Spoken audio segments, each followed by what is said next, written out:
Today we have with us a very special guest, an author, a researcher, an award-winning journalist, Mr. Jaideep Hardikar. Welcome, Mr. Jaideep Hardikar. Thank you, Nisar. Very privileged. It's an honor to be here. Mr. Hardikar is also a recipient of Ramoji Award of Excellence. Today we will have a discussion with him and understand his work. Jaideep, I was going through your work and you have extensively reported on rural India, the agrarian distress. You have even written 2 books about it. Extensively reporting on farmers during these times. What drew you towards rural India?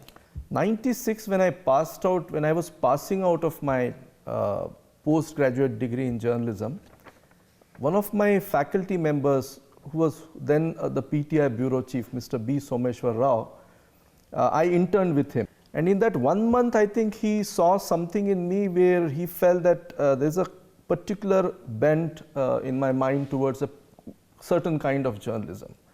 And so while passing out, he gifted me the book of Sainath, P. Sainath. Oh. That day, sitting in a small chai ka adda in Nagpur, I read the entire book. So that was my first really inspiration, and Rao told me that, you know, this is a journalism this is real journalism, this is something that you ought to be doing. And so I started following Sainath's work in the Hindu. A couple of years down the line, when I started reporting on, say, the issue of displacement and their rallies, their protests, I realized that purpose in journalism, if you discover your purpose, I think the rest of the things fall in place.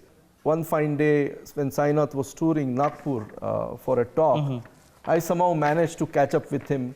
And then things, you know, then he took me under his wings. He was reporting from Andhra Pradesh around 96, 97, when the farm suicides basically started. I was seeing the same thing in Vidarbha, which is a contiguous cotton region. I started to follow that issue and then talk to a multiple level of people, farmers, experts, economists, just to build my understanding of why this is happening.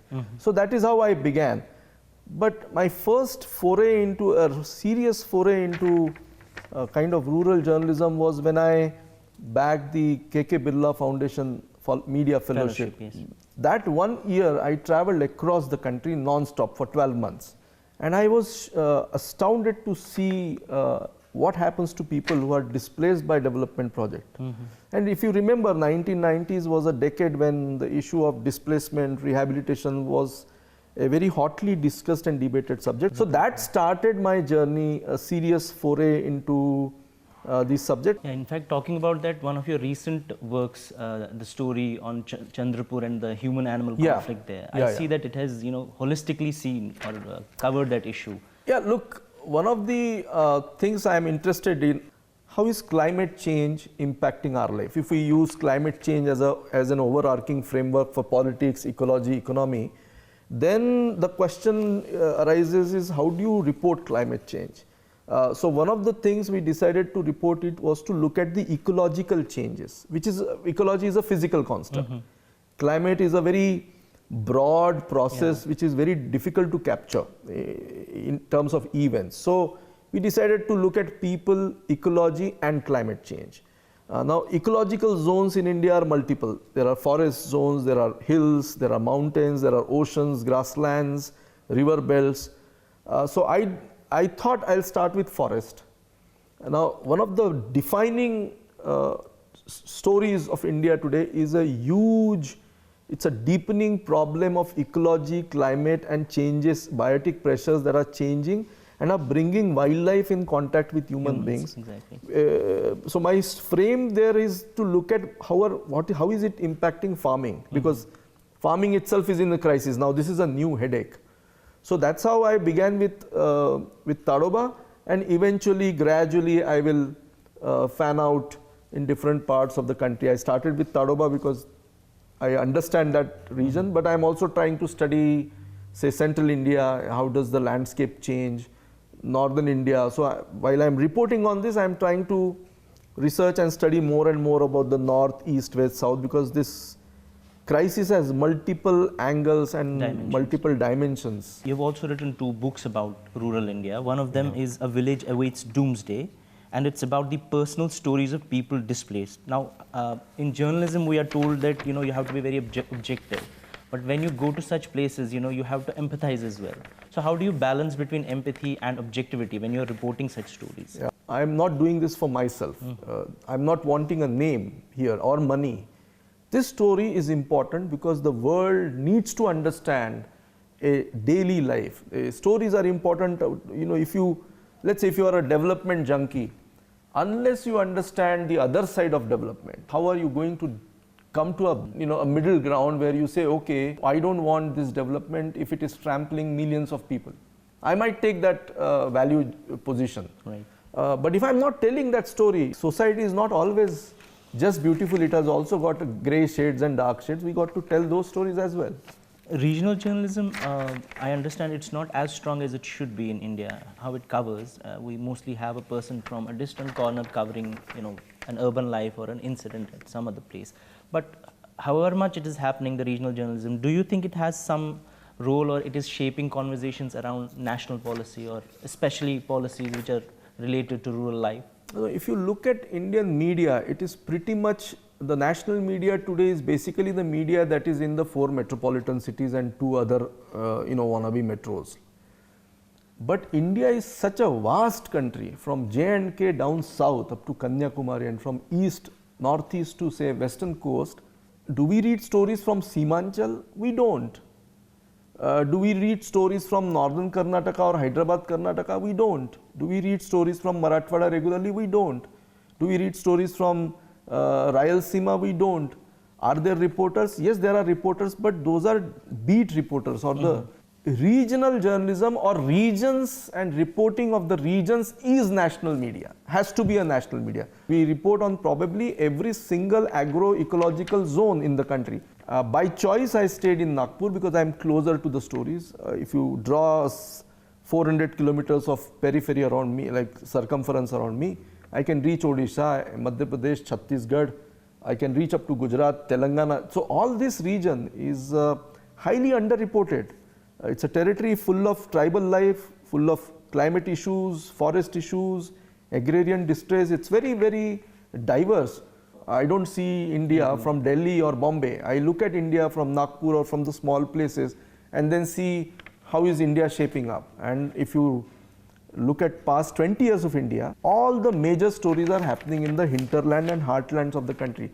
Whether it is cricket, whether it is farm crisis, cultural, new Olympians, politics, every single major story of the country is happening in hinterland and heartlands, and we are not there. We now need a media where we have impeccably trained local people who can tell local stories in a global context. But I think our mainstream media is yet to acknowledge that and yet to come to terms with that. So can you share an incident or an experience of yours, probably from the previous years, which profoundly impacted your perspective on rural distress? Agrarian distress is not just economic issues. There are multiple structural spirals that that kind of animate or that kind of inform the life. It's not just some nondescript individual, unnamed individual dying. His whole family, there's a historiography to a village. I'm just coming from Marathwada, where I went to a village called Kari. I thought there's only one farmer who had committed suicide. It turns out that in the last 24 months in the same village, there have been 30 suicides. Why is it driving? What is it driving? So I think I'll need to go back to that village again and again, because in the first or second trip, people don't talk. The question is why? There was a young boy, said, "You're the first person to come." And I said, "Why do you think your voices are not heard?" He says, no, we have a voice. It's the question is, we can speak. We want to talk. Question is, are there people to listen? So I think journalism, to me, that profoundly changed me as a journalist also, that our job also is to listen. Exactly. I think it makes you more humble, it gets you the story, and then you tell those stories in the most empathetic fashion as much as you can, whatever your craft is like. So I'm trying to better the craft, because in today's cacophonic world of social media, my stories don't stand that much a chance to be read. So the thing is, how do you compete with a World Wide Web. While you have explored themes of migration, inequality, and resilience, which one of these three do you think is feels most urgent? They're all interlinked. Tariff war, for instance. Trump has imposed tariffs. There's a war going on between the world's most developed countries. How does it impact a small soybean farmer in Latur? So he's facing a downward spiral in prices. Prices are not going up. Then this year has been the most incessant rainfall year. He has lost his crop. So there is climate impacting him. And there is a market which is now influenced by domestic and international prices. And here is a guy sitting there who has no comprehension of both the processes. So we got to somehow explain it to both the policymakers and those who are kind of suffering the malaise of the distress. There's an AI boom these days, and there are AI-driven agricultural practices like modified seeds, genetically modified seeds. What's your viewpoint on it? I'll quote Professor M.S. Swaminathan, the preeminent scientist of India, who says that technology is class agnostic. It has its implications. The question is, do we use appropriate technology? I believe that AI or a new technology cannot be an answer. It's not a one-fit-all solutions or a one pill that can resolve all the issues. If the technology, AI and digital innovations in land and agriculture will lead to digital inequality. There will be farmers, just as we saw in Green Revolution, a set of farmers who were benefited by Green Revolution, but there was also a vast amount of lands which remained rain-fed and could not really, economically flourish in that period of 70s and 80s. Same thing might happen in the countryside today, where digital connectivity might lead to better information system or supply chains rather than those areas and those people who have no education in that thing. So I can see that digital divide will be a new factor in the next 2-3 years itself. Adding to that, if I ask, how do you see rural India evolving in the next, let's say, 1 decade? I'm seeing massive out-migration from many regions. I don't see people, particularly young people, wanting to stick to the countryside.